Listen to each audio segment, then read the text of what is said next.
오늘 함께 은혜 받으실 하나님의 말씀은 갈라디아서 5장 1절에서부터 12절까지의 말씀을 우리가 함께 보도록 하겠습니다. 하나님의 말씀을 제가 읽겠습니다.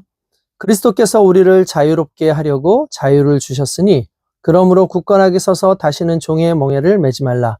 보라, 나 바울은 너희에게 말하노니 너희가 만일 할례를 받으면 그리스도께서 너희에게 아무 유익이 없으리라. 내가 할례를 받는 각 사람에게 다시 증언하노니 이는 율법 전체를 행한 의무를 가진 자라. 율법 안에서 의롭다함을 얻으려 하는 너희는 그리스도에게서 끊어지고 은혜에서 떨어진 자로다. 우리가 성령으로 믿음을 따라 의의 소망을 기다리노니 그리스도 예수 안에서 할례나 무할례나 효력이 없으되 사랑으로서 역사하는 믿음뿐이니라. 너희가 다름질을 잘 하더니 너가 너희를 막아 진리를 순종하지 못하게 하더냐. 그 권면은 너희를 부르신 이에게서 난 것이 아니니라. 적은 누룩이 온 덩이에 퍼지느니라. 나는 너희가 아무 다른 마음을 품지 아니할 줄을 주 안에서 확신하노라. 그러나 너희를 요동하게 하는 자는 누구든지 심판을 받으리라. 형제들아, 내가 지금까지 할례를 전한다면 어찌하여 지금까지 박해를 받으리요. 그리하였으면 십자가의 걸림돌이 제거되었으리니 너희를 어지럽게 하는 자들은 스스로 베어버리기를 원하노라.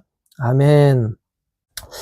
네, 오늘 하나님의 말씀은 이제 갈라디아서 5장에 들어서서 조금 더 이제 깊숙하게 좀 더 디테일하게 구체적인 어떤 믿음의 부분 그리고 그 행함의 부분을 좀 나누어서 설명하고 있는 것을 볼 수 있습니다.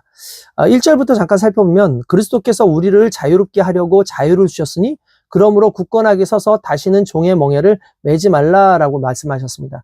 예수님께서 우리에게 자유를 주셨어요. 일단 율법으로부터 자유, 유대교의 그 의식으로부터 자유, 그리고 할례라고 하는 그런 전통적인 것으로부터의 자유, 음식법으로부터의 자유, 죄에서 자유, 사탄 마귀에서부터 자유를 주신 겁니다. 그러니까 우리를 하나님께서는 그리스도 예수의 십자가 사건으로 자유케 하셨다라고 얘기하죠. 그러므로 굳건하게 써서 무슨 말입니까? 흔들리지 말고 누군가 와서 뭐라고 얘기해도 흔들리지 말고 다시는 종의 멍에를 매지 말라라고 되어 있습니다. 여기서 특별히 종의 멍에라는 말, 이 말의 멍에는 일반적으로 멍에는 소에게 이렇게 씌우는 하나의 도구입니다. 이 멍에를 씌우는 이유가 뭘까요? 이 멍에 끝에다가 끈 같은 걸 묶어가지고 이쪽으로 잡아당기면 소가 이쪽으로 가고 멍의 끝 이쪽을 왼쪽을 잡으면 또 왼쪽으로 가게끔 이렇게 되어 있어요. 그러니까 멍에는 소를 조정하는 도구예요. 그러니까 우리로 하여금 종의 멍에를 매지 말라는 게 뭡니까? 율법이나 죄나 이런 것들의 멍에를 매서 그것이 우리의 주인이 된다 그러면 그것들이 움직이는 대로 내가 움직일 수밖에 없기 때문에 그런 멍에를 다시는 매지 말아라. 과거에는 우리가 그런 멍에를 메었기 때문에 죄악된 삶을 살았고 율법을 따라서 사는 그런 인생을 살았지만 이제 그리스도로 말미암아 그 모든 멍에를 벗겨냈다라는 그런 의미가 되는 것입니다. 그러면서 2절 보니까 나 바울은 너에게 말하노니 너희가 만일 할례를 받으면 그리스도께서 너희에게 아무 유익이 없으리라 라고 이렇게 말씀을 하고 있습니다. 이 말이 무슨 말이냐면 애초에 여러분한테 계속해서 말씀드렸지만 할례를 받는 이유가 뭐냐는 거죠. 그러니까 이 갈라디아 사람들은 이방인입니다. 근데 이방인들은 원래 할례를 받지 않죠. 왜냐하면 유대교가 아니기 때문에 아브라함의 자손이라고 생각하지 않거든요. 근데 유대인들은 자신들이 아브라함의 자손이라고 생각하고 하나님의 언약의 백성이라고 생각을 하기 때문에 아브라함에게 하나님께서 명령하셨던 남성의 생식기, 그 생식기의 표피를 잘라내는 거, 그걸 할례라 그러잖아요. 자를 할 자, 분할한다 할 때 그 할 자, 자르는 예시. 그러니까 그걸 통해서 이스라엘 백성들이 하나님의 백성이라고 유대교인들은 그렇게 이야기를 하고 믿고 있습니다. 그러니까 갈라디아 사람들이 이제 예수를 믿었어요. 그리고 구원을 받았어요. 하나님 자녀가 됐어요. 근데 이제 이 율법주의자들 또는 이 율법주의 이단들이 와가지고 뭐라 그러냐면 너희가 아무리 예수를 믿었다 할지라도 예수만으로는 안 되고 행함에 대한 부분을 너희가 가져야 되는데 그게 첫 번째가 율법에 대한 부분 또 율법에 말미암아 생겨나는 할례에 대한 부분이었어요. 그러니까 너희도 아브라함의 자손 아니냐. 이제 예수님 안에서 그러니까 아브라함 자손은 할례를 하니까 너희의 실제로 육체에 할례를 해야 된다라고 이야기를 하는 거죠. 그래야지만 된다 그러니까 갈라디아 사람들이 고민이 생기죠. 야, 우리 그러면은 우리 이제 예수 믿는데 우리도 유대인처럼 그 할례를 받아야지만 우리도 구원받는 거야? 구원은 유대인에게만 임하는 줄 알았는데 이제 우리에게도 임했는데 그러면 우리도 그럼 유대인처럼 할례를 받아야 되는 거야? 그런데 바울이 아니다. 만약에 너희가 할례를 받는다면 그리스도께서 너희에게 주신 그 은혜 그거 아무런 의미가 없지 않냐. 할례는 받지 않아도 된다라고 이야기를 하는 거죠. 그렇죠. 할례의 행위로 구원을 받는 것이 아니라는 것을 의미하기 때문입니다. 그런가 하면 미리 11절 같은 경우에 이렇게 보면은 좀 땡겨서 잠깐 좀 보면요. 11절에 이런 말이 나와요. 형제들아 내가 지금까지 할례를 전한다면 어찌하여 지금까지 박해를 받으리요? 그리하였으면 십자가의 걸림돌을 덜이 제거되었으리니 라는 이 말이 나옵니다. 이 말이 무슨 의미냐면은 바울이 사도행전 16장 3절에 보면 디모데는 이방인이죠. 뭐 이방인이라고 100% 이방인이라고 할 수는 없어요. 아버지는 뭐 이방인이고 어머니가 유대인이거든요. 그런데 어쨌든 아버지가 이방인이고 이방 세계에 살다 보니까 구태여 이렇게 할례를 하지 않았어요. 근데 그가 예수를 믿고 난 다음에 구원을 받고 나서 정말 그리스도의 복음을 증거하는 그런 바울의 사역자가 되죠. 근데 바울이 이 디모데에게는 할례를 하게 해요. 다른 사람들은 할례하지 말라 그래놓고 정작 이 디모데는 이방인인데 할례를 하게 합니다. 근데 그러다 보니까 이걸 율법주의자들이나 이 할례를 옹호하는 사람들이 봐라 바울도 이렇게 디모데에게 할례를 하지 않았냐. 그러니까 이걸 봤을 때 결국 바울도 결국 할례의 중요성을 이야기하는 거다. 할례가 구원과 관련되어 있다는 걸 이야기하는 것이다 라고 얘기했는데 그때 이제 바울이 뭐라고 했냐면 아니다. 그것은 디모데가 구원받기 위해서 하는 것이 아니라 디모데와 함께 복음을 증거하는데 디모데가 유대인들과 함께 만나서 그들에게 복음을 증거하려더니 유대인들이 이방인을 배척하거든요. 그러니까 이방인의 표징이 아닌 할례를 했다는 것을 자기가 이렇게 드러내므로 이 유대인들에게 자연스럽게 동화되어서 그들에게 복음을 증거할 수 있는 그런 방편으로서 할례를 하게 했다라는 거죠. 그러니까 이 내용이 달라요. 구원받기 위한 할례가 아니라 복음을 증거하기 위한 그러한 할례였다라는 것을 보면 됩니다. 그게 이제 11절 내용에 나오는 거고 그걸 이제 11절에서 이야기를 하는 거예요. 뿐만 아니라 그러면서 3절에 보면 내가 할례를 받은 각 사람에게 다시 증언하는데 그는 율법 전체를 행한 의무를 가진 자다 라고 이야기를 합니다. 이게 무슨 말일까요? 간단하죠. 너희가 할례를 받았다? 할례를 받았다라는 건 누가 할례를 받느냐?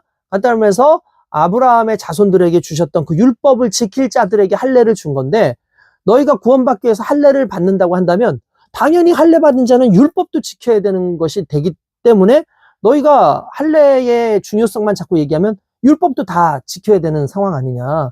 그러나 다시 말하지만 율법 안에서 의롭다함을 얻을 수 없고 너희가 만약에 그런 식으로 해서 주장을 한다면 너희는 그리스도에게서 끊어지고 은혜에서도 떨어진 사람들이다.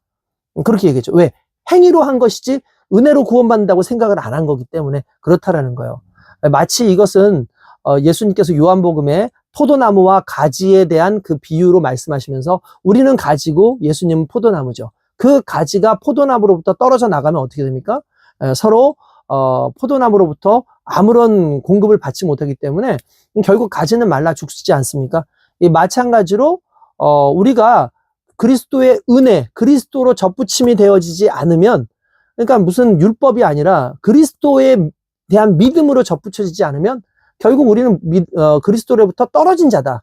그분 안에 있지 않은 자다라는 것을 여기서 또 이야기를 합니다. 그러면서 뭐라고 얘기하냐면은 우리가 성령으로 믿음에 따라 의의 소망을 기다리노니 라고 오전에 나오죠. 5절에. 그러니까 성령으로라는 말은 성령을 따라서 라고 되어 있어요. 여기서 성령을 따라서에 반대되는 게 뭘까요? 육체로는 그래요.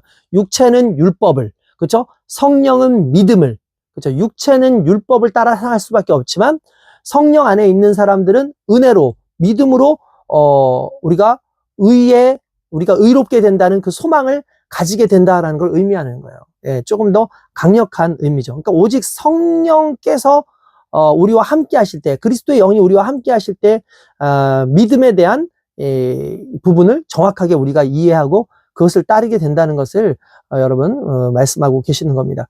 그러면서 6절도 똑같이 예수 안에서는 할례나 무할례가 효력이 없고 오직 사랑으로서 역사하는 믿음뿐이다 라고 말합니다. 이 말은 무슨 말이냐면 할례나 무할례라고 하는 그 행위가 우리를 구원받게 하는 것은 아니고 사랑으로서 역사하는 믿음. 이게 무슨 말이냐 하면 믿음만이 구원을 받게 하는데 믿음이 있으면 사랑이라고 하는 행위를 하게끔 되어 있다는 거예요. 그러니까 이 사랑 행위도 구원받기 위해서 하는 행동이 아니라 믿음으로 말미암아 구원받았음에 대한 확신과 감사함으로 나타나는 사랑의 행위. 그죠? 아, 내가 구원받았어. 나를 구원해 주신 예수님을 너무 사랑해. 그러니까 그분을 통해서 그 사랑을 오히려 증거하는 행위로서의 사랑이기 때문에 구원의 방편이 아니라 구원받은 자의 특권이고 구원받은 자가 행해야 될 또 믿음의 의무라는 것을 이야기하는 거죠. 그러면서 7절에 보면 너희가 다름질을 잘 하더니 누가 너희를 막아 진리를 순종하지 못하게 하더냐. 그러니까 무슨 말입니까? 다름질을 잘했다는 건 뭐예요? 그냥 믿음 생활 잘했다는 거예요. 예수 믿고 사랑의 행함 잘하고 했는데 아니, 어느 날 누가 너희한테 진리를 왜곡시켜서 율법 가져와가지고 너희들로 하여금 율법을 지켜야 된다고 그렇게 얘기하느냐? 그 권면은 너희를 부르신 누굽니까? 하나님이죠. 하나님께로부터 난 것이 아니니라라고 이야기를 하는 겁니다. 그러면서 뭐라 그러냐면 적은 누룩이 온 덩이에 퍼지느니라. 이거는 뭐 너무나 자연스러운 그 속담이죠. 당시 사회에. 누룩은 율법 행위로 구원받는다는 유대주의나 율법주의 이런 이단적인 것들을 의미하는 거고 그들이 말하는 잘못된 교리를 말하는 겁니다. 이런 것이 조금만 들어와도 너희 가운데 훅 퍼지지 않느냐. 그러므로 그런 거 조심하고 10절 보니까 나는 너희에게 아무 다른 마음을 품지 아니할 줄을 주 안에서 확신하노라. 이 무슨 말이냐면 너희가 그런 얘기 들었다고 이제 마음을 막 바꿔가지고 그렇게 이제 되지 않을 거라고 나는 확신한다. 나는 너희가 잘 이겨낼 거라고 확신한다. 그러면서 그러나 너희를 요동케 하는 자는 누구든지 심판을 받으리라. 무슨 말입니까? 너희는 잘 견딜 거라고 생각해. 그러나 너희를 요동하게 하고 너희를 시험하고 너희에게 잘못된 것을 말하는 그런 사람들은 반드시 하나님께서 심판하실 거야 라고 말씀을 하시는 거죠. 그러면서 11절 보니까 형제들아 내가 지금까지 할례를 전하면 어찌하여 지금까지 박해를 받으리요? 그리하였으면 십자가의 걸림돌이 제거되었으리니. 아까 제가 말씀드렸죠. 바울도 디모데를 할례하게 했다. 그러면서 할례를 전한다 라고 얘기하는데 만약에 진짜 내가 그렇게 한다면 내가 유대인에게 박해받을 일이 없지 않느냐. 그렇죠? 그래야으면 내가 박해받을 일이 없었을 거 아니냐. 내가 진짜 그렇게 얘기했다면. 그럼 내가 지금 박해받는 이유가 뭐냐? 그것은 내가 오직 십자가의 복음만이 진리라고 얘기했기 때문이다 라는 걸 이야기합니다. 그러면서 12절에 보니까 너희를 어지럽게 하는 자들은 스스로 베어버리기를 원하노라 라고 되어 있어요. 이게 상당히 좀 독특한 표현인데 어지럽게 하는 자들이 뭡니까? 요동케 하는 자들, 어지럽게 하는 자들 같은 의미예요. 간단하면서 그 당시에 율법주의자들, 할례주의자들 이런 사람들을 말하는 겁니다. 이렇게 하는 사람들한테 뭐라 하냐면 너희가 할례 가지고 자꾸 그렇게 얘기하는데 차라리 그 할례의 그 성기의 그 껍질을 자르는 것 이걸로 자꾸 이렇게 해서 복음을 왜곡할 거면 아예 너희 성기 자체를 잘라버리는 것이 더 낫다라는 말로 표현을 하는 거예요. 왜냐하면은 그 생식기 부분을 가지고 자꾸 이렇게 이야기를 하니까 차라리 생식기 없으면 여러분 아예 그러면 할례도 못하는 것 아닙니까? 그죠? 그러면 그런 사람도 구원 못 받느냐? 아니라는 거죠. 그러니까 차라리 그런 게 없는 게 너희한테는 구원받기 훨씬 더 나을 수 있었어 라고 이야기한 거라는 거죠. 자, 오늘 이 본문 말씀을 통해서 우리는 어떤 행함의 노력이 아니라 성령으로 말미암아 믿음으로 다시는 종의 멍에를 매지 않고 이 세상에서 믿음으로 말미암아 하는 의무로서가 아니라 감격함으로써 감사함으로써 행하는 그런 사랑의 행위들을 해야 된다는 거죠. 여러분 우리는 구원받은 하나님의 백성 아닙니까? 세상의 어떤 흐름이나 그 죄에 움직이는 존재가 아니라 하나님 앞에서 구원받았음을 감사하면서 오늘도 그렇게 달려가는 저와 여러분 되시길 주님의 이름으로 축원드립니다. 거룩하신 하나님 감사합니다. 다시는 종의 멍에를 매지 아니하고 율법의 멍에를 매지 아니하고 육신적인 할례나 이러한 어떤 교리적인 멍에가 아니라 오직 하나님의 십자가의 그리스도 예수의 십자가의 사건의 그 은혜와 그 믿음으로써 말미암아 하나님 앞에 온전히 살아가는 거룩한 백성들로 오늘 하루도 살 수 있도록 인도하여 주시옵소서. 감사하고 예수님의 이름으로 기도드리옵나이다. 아멘. 할렐루야. 승리하세요.